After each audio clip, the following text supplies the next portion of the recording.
Alright, so, I never thought I'd get this far in my YouTube career. Hello everybody, my name is C3BAwesome, and today I'd like to bring you a very special guest, none other than Brian Watts, a great voice actor. I've heard him in many of my games and fighting games, but I'll let him introduce himself. Please go ahead, introduce yourself. Hey guys, my name is Brian Watts. I'm a professional voice actor for over 20 plus video games to date. I have actually started off, which is kind of ironic, doing fan dubs. I used to do Perfect Cell. Perfect in every possible way, shape, and form. For Team Infinite, I used to do that. I used to do Five Nights at Freddy's fan games such as Final Nights 4, I forgot. It's been a while since I played these games or actually done voice work for the games, but they were Final Hours. But yeah, man, if you were really interested, I've done voice work for Primal Dominion. I was the protagonist in that demo, which is the actual main game coming out soon. I've done voice work for Safeguard, which is being published by Microprose. Terror During Random Legends, I was the voice of Sasquatch. Today's my birthday. I was Thomas Wilkes, protagonist. I was in Lucius 3 as Nick. Alright, well, that is quite the resume, honestly. I'm not gonna lie, when I first invited you here, I didn't know I was gonna be talking with such a big name. But, really, thank you for coming on and talking a little bit about, your role as Revan in the new update of Force Combat, everybody. I'm super excited, and I have been watching Last Jawa and been talking with him closely about a few things, and he's a really great guy, honestly. But I wanted to basically invite him on to ask him a few questions about smaller things in the game, or just random things about him. We aren't going to be spoiling the game here or anything that's coming in the new update. There are going to be minor questions about Force Combat, and that is going to be the meat of the interview, but we're not going to be spoiling things that are going to be coming out, because then what's the point? But, so, Brian, you are voicing Darth Revan, possibly one of the coolest and most popular characters in Star Wars Legends, and now he's coming back in somewhat of a canon way in this game.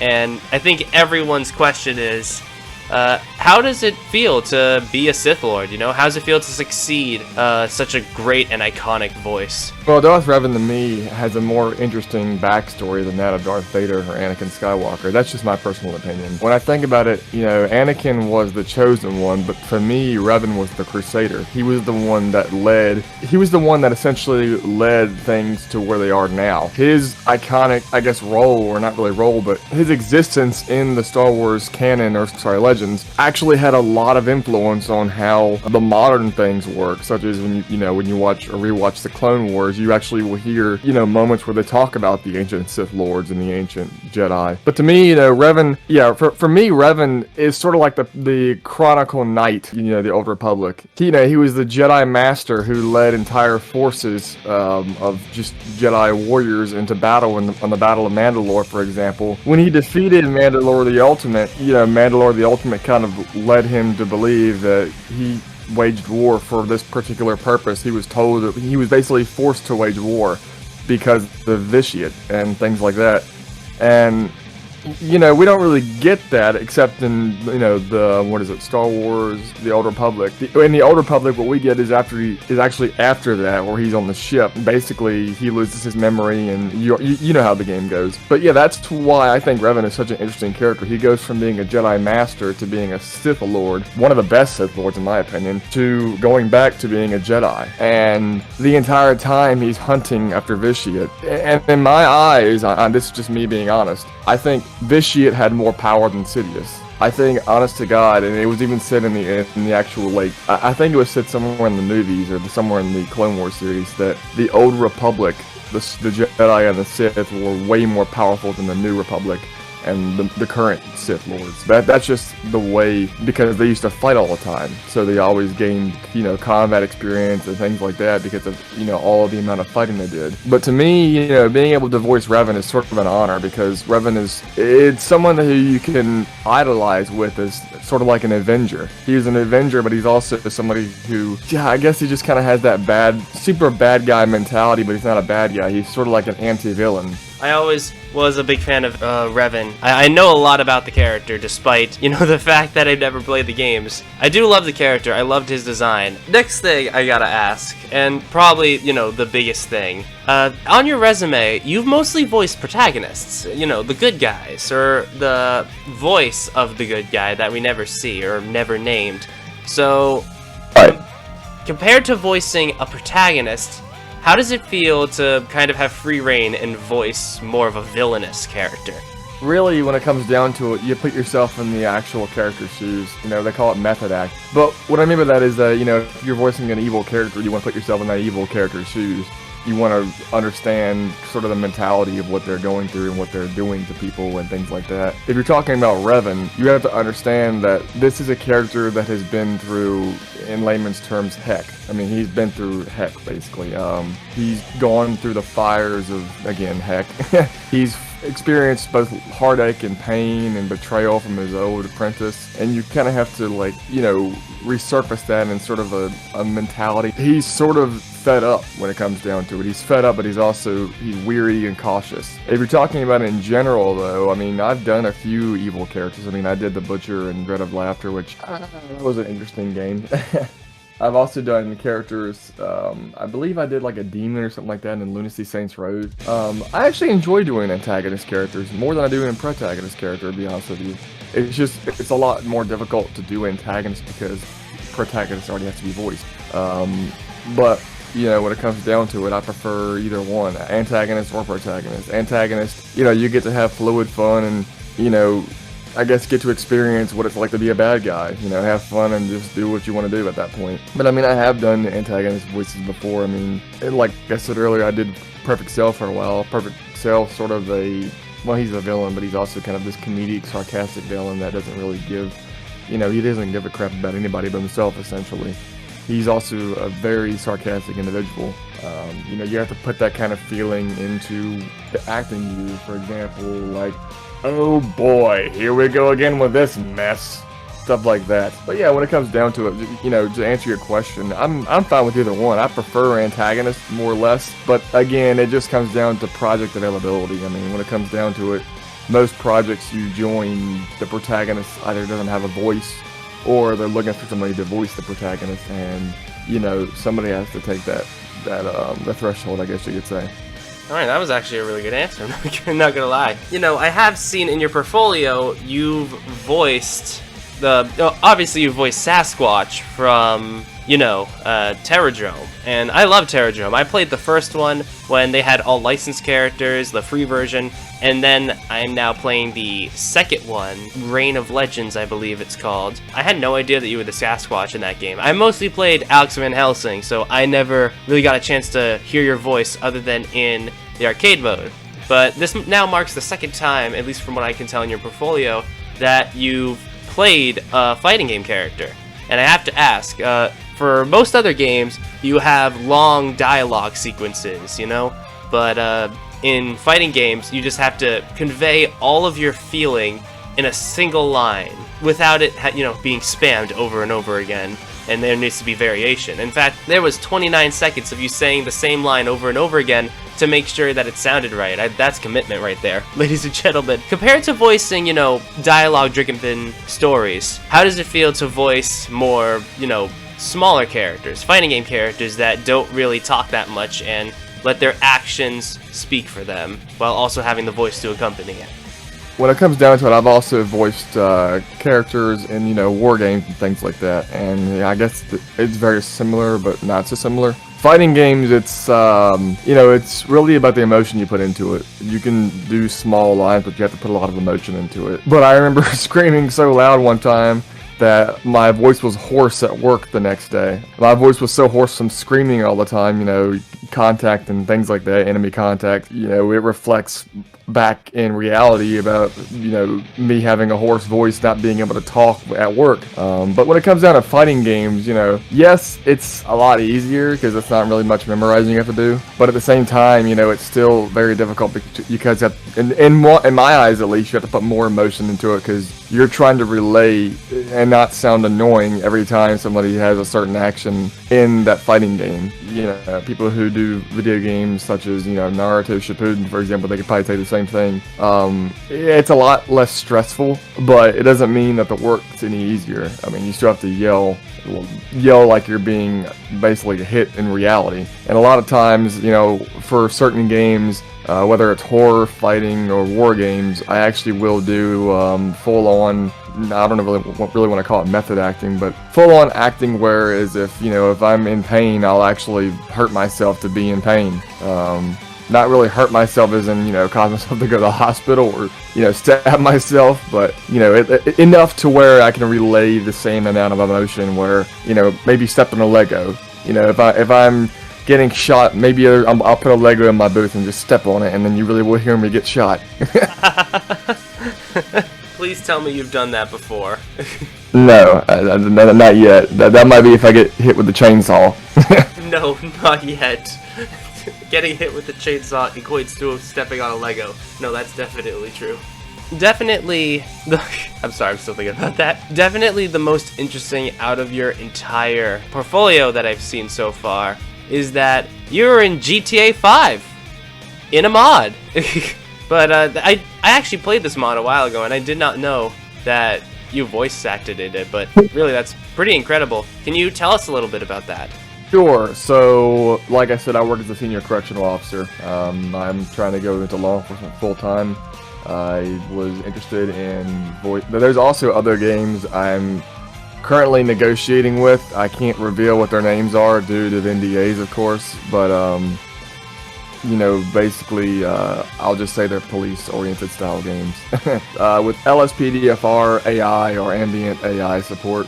Basically, what the idea that the mod author had was when I approached him and showed him my work, he was like, oh, you know, maybe, you know, you can voice AI characters on the radio or whatnot. So I was like, you know, why not? I did that, and there's actually a video on his recent Discord that actually shows my voice in the project. It's funny because I sent him a sample of voice I did for Warbox, and apparently he accidentally thought he could use it, so he used it in a mod. I was like, can't do that. I just showed you that to show you what I did. You can't use that for this game. It was for another game, so. But aside that, you know, it was an interesting experience, you know, getting to hear myself in a mod. I mean, I've done other mods before, but at the same time, you know, LSPDFR, you know, being able to play as a police officer, it's definitely different. And it's definitely more of a kind of, not really rewarding experience, but more, I don't really know what the word is. You know, I play LSPDFR all the time, or I used to, but, you know, it's a very interesting experience. It's not my first time playing a fan game, or, you know, voicing in a fan game or fan mod. I did all the voices in Overnight 2 Reboot. I also, like I said earlier, I did voices in Final Nights and Final Hours. I've done Five Nights at Freddy's voices before, but those really don't count as mods. They're just more or less fan games. You know, I think I did a Skyrim mod at one point, but I forgot what it was called. It was a long time ago. You have a very big portfolio. The more we talk, the more I realize just how big it is. And I get more nervous. You shouldn't be nervous. I mean, when I first started out, I mean, I just tell you, I'm sorry, I didn't mean to curse. But I'll just tell you right now, when I first started out, I was doing really, it was kind of embarrassing. I had games that were made fun of by Jim Sterling. Yeah, that kind of, it didn't really give me an ego boost, but it gave me, like, I guess a reality check that, hey, I need to start taking this seriously. And, you know, that's kind of what I did. You know, after understanding about constructive criticism, more or less, I stopped caring really what people thought about my voice. I mean, I care, but at the same time, you know, somebody's insulting me. Yeah, I mean, I'm not going to let that drag me down. I'm not going to let that be my end of the world. I mean, yeah, it does suck when somebody's, you know, hurting or, you know, insulting your work, but at the same time, everybody's a critic when it comes down to it, and everybody's entitled to their own opinion. Well, I think most of the majority of people, both watching this and I'm sure when they check out your voice in the game, is that you're going to do a great job. Other than Snoke, Revan right now is the only character that is being fully voice acted. I don't know if this will continue when it gets down to it. I think the reason why Revan specifically needed a voice actor and why he could have a voice while others can't is because he wears a mask and he has a voice modulator, so it's a bit easier to fake his voice compared to other characters. I'm not saying that of course, this is still very hard. You're trying to imitate a very iconic voice, and I've heard your clips, and I played them earlier, hopefully editing me played them earlier, and they sound great. I've heard them. They sound great. They sound just like the actor, and it's really impressive how well you did that. I have to ask, out of all of the characters you've voiced, including Revan, which isn't even released yet, which one do you think that you liked best, or what was the best project you've worked on? You mean voice acting wise, or in Force Combat? Voice acting wise. Ooh. Well, honestly, dude, I'll have to tell you, the best project I think I've ever worked on might be Primal Dominion, and the reason why is because I'm a huge Jurassic Park nerd. Like I grew up on Jurassic Park. I used to watch VHS tapes in my my aunt's house, and and very unfortunately she passed away on Friday, which that's terrible. But I'm never gonna lose the memories with her. But I used to watch Jurassic Park and Star Wars on VHS at her house all the time, and I watched all the Jurassic Park movies. I included the Jurassic World movies, but I'm not gonna get involved in Jurassic World. I mean, it is what it is. I like Chris Pratt as an actor. Some of the Jurassic World movies are pretty decent. The first one was alright, but I'm not gonna get involved in the second one. But anyways, I always wondered why there was never a game like Jurassic Park. Yeah, you have the Telltale games and things like that. Telltale Games, which was canceled recently, or they're shut down, I guess. They had the Jurassic Park Telltale series. It wasn't exactly what I meant. What I meant was that when I was growing up, I played games like Dino Crisis. Dino Crisis terrified the living crap out of me when I was a kid. I remember whenever that Velociraptor jumped down from the fence or whatnot, I would run from my I think it was the old. It was an extra bedroom. I ran from the extra bedroom back to my grandparents' bedroom, and I would scream on the way over there. You don't get experiences like that anymore. And when a buddy of mine named Taylor, when he offered a chance for me to voice the protagonist in Primal Dominion, I was like, holy crap, yes. And we both had this idea of let's remake Jurassic Park, or let's be inspired by Jurassic Park, but also Dino Crisis, The Last of Us, and Uncharted. And that's exactly what we did. We ended up making a new demo. The demo is actually out now if you want to check it out, called Primal Dominion, where you can play as a park ranger in a theme park that goes awry. Very similar to Jurassic Park, but obviously inspired by the 21st century stuff like that. It happened in 1998, the plot of the actual game. But if you're asking what game I'm very much interested in, that's one of the core games I'm interested in because I grew up on Jurassic Park and Dino Crisis. I love the idea of a Jurassic Park horror game. And Primal Dominion offered me the exact opportunity for that. Plus, I'm the writer for that game, so, it gives me more of an opportunity. I'm not saying we're going to copy Universal. That's not what I'm saying at all. I'm saying we can be inspired by both Dino Crisis, Jurassic Park, or Universal, The Last of Us, and Uncharted 4. We could be inspired by that, but there's also games like Safeguard, which I can't tell you what the actual name of it is, but when it's revealed, it's going to cause shockwaves to the community, because it's going to be a legendary name. That's all I can tell you because of the NDAs. But what I can say is that if you're a fan of Ghost Recon Breakpoint, or even the old Ghost Recons like Wildlands and prior to that and SOCOMs, you're going to love this game. There's also a new game I can't really reveal yet called Die For Us, which is inspired by Left 4 Dead. It's not so much similar to Turtle Rock Studios, Back 4 Blood, but I like the original Left 4 Dead because it actually looked like it had realistic graphics to it. Sort of gritty, sort of, I guess, I wouldn't say ugly, but gritty, dark graphics, and I love that in horror games, and I love that in zombie games, sort of like Call of Duty, the first one with Nacht unter Toten, I think it's how you say it. If there's any Germans in the audience, please forgive my terrible pronunciation. Yeah, I mean, when it comes down to it, there's a lot of games that I like, or that I love to voice in, or that I had enjoyed voicing in. There's current games right now that I've enjoyed voicing in. I mean, recently I just finished my work with Call to Arms, Gates of Hell. I voiced the Russians in that RTS game. I finished my work for... what did I finish my work for? Project Nightmare is just recently finished up. That's a really good horror game that it's not really checked out or not really played by many people, but it's really, really amazing graphics and a really good horror game.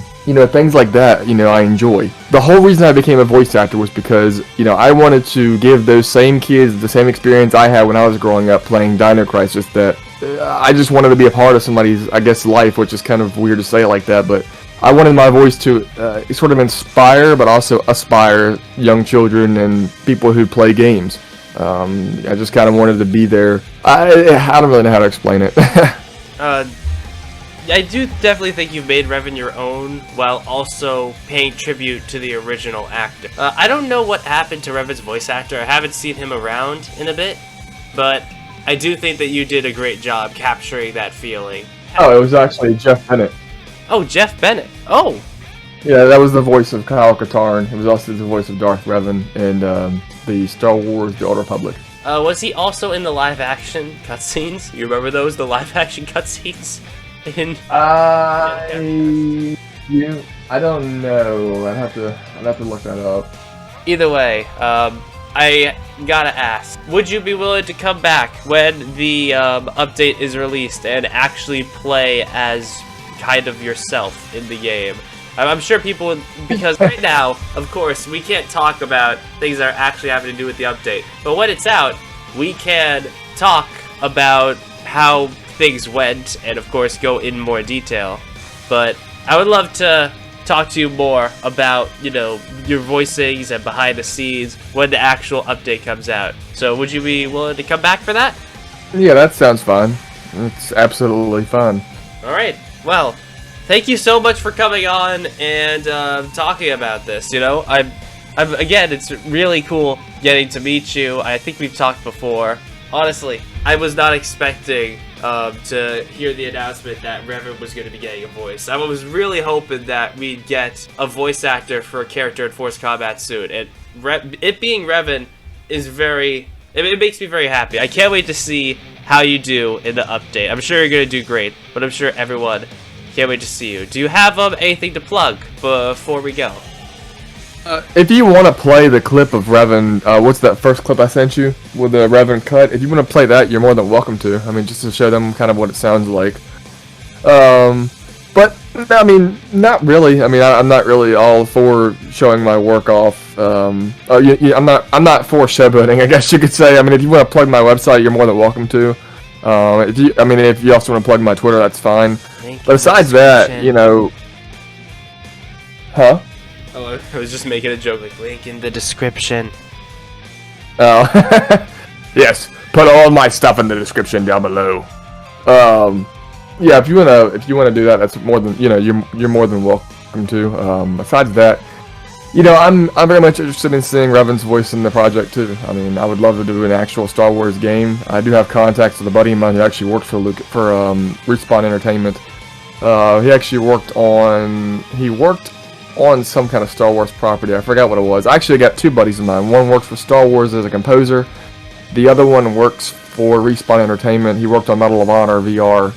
I was almost offered a chance to voice in Medal of Honor, which that would have been huge. I would have been union acceptable by then if that was the case. But you know, I'm always fine with doing indie work. I mean, honest to God, I think indie work's kind of what made me who I am. Well, I'm hoping that soon we're gonna hear your voice in some other upcoming projects. Who knows? You definitely will. Oh, who knows? I'm even making my own fan game for those who are wondering. I'm not disclosing anything about it, though. If you want the teaser, then just keep your ears open. That's gonna be going up soon, a 40-second teaser. But I can't wait. I hope it's Jar Jar. It's all. I hope it's Darth Jar Jar. I would love to voice Darth Jar Jar. But definitely look out for that. But more importantly, go and check out all of Brian's work and his website. His Twitter will be down below. All the stuff to go and check out everything. If you are watching this, this is probably a more cut down video of just the best parts of the interview, not even all of the questions. If you want the full 40-minute uncut version, then go and check out the link down below or click on the annotation on screen, and you can go and watch the full interview completely uncut with just audio, of course. But again, Brian, thank you so much for coming. I hope that we get to, you know, check out the game when it's fully out. And for all of my viewers, I'll see you later. Thank you so much for watching. Make sure to go subscribe if you love Force Combat, because there's definitely more videos coming on that. I'll see you later. Bye-bye. I am Revan. I am the Crusader. And before me, you are nothing.